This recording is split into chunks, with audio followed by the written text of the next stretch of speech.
ทว่าพร้อมกันและกันแล้วพลันเอ่ยคำสัญญาจากใจว่าเราจะรักกันไปจนกว่าชีวามาลายจะรักยกย่องให้เกียรติกันจะห่วงใยดูแลกันและกันไปและไม่มีวันจะพลันแปรไปจากเดิมจับมือขวาพบกันและกันแล้วพลันเอ่ยคำสัญญาจากใจว่าเราจะรักกันไปจนกว่าชีวามาลายจะรักยกย่องให้เกียรติกันจะห่วงใยดูแลกันและกันไปและไม่มีวันจะพลันแปรไปจากเดิมความรักความรัก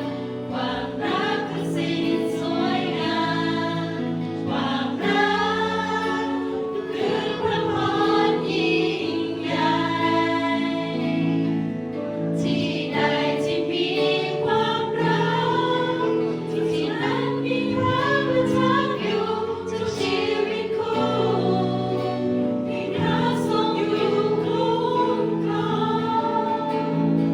จับมือขวาพร้อมกันและกันแล้วพลันเอ่ยคำสัญญาจากใจว่าเราจะรักกันไปจนกว่าชีวามาลายจะรักยกย่องให้เกียรติกันจะห่วงใยดูแลกันและกันไปและไม่มีวันจะพลันแปรไปจากเดิมความรักของคนสองคนเรียกร้องให้อดทนและพร้อมจะเข้าใจเมื่อไรมีใครพลาดพลั้งยังคงพร้อมให้อภัยเมื่อสิ่งอื่นใดไม่ลืมถ้อยคำสัญญาจับมือขวาพร้อมกันและกันแล้วพลันเอ่ยคำสัญญาจากใจว่าเราจะรักกันไปจนกว่าชีวามาลายจะรักยกย่องให้เกียรติกันจะห่วงใยดูแล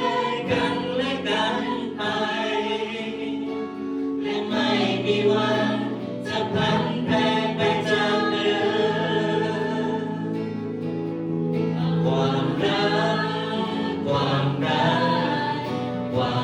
กคือสิ่งสวยงามความรักคือพระพ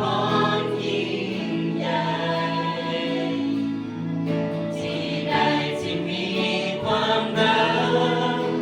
ที่นั้นมีพระประทับอยู่ทุกชีวิตคู่มีพระทรงอยู่คุ้มครองจับมือขวาพร้อมกันและกันแล้วพลันเอ่ยคำสัญญาจากใจว่าเราจะรักกันไป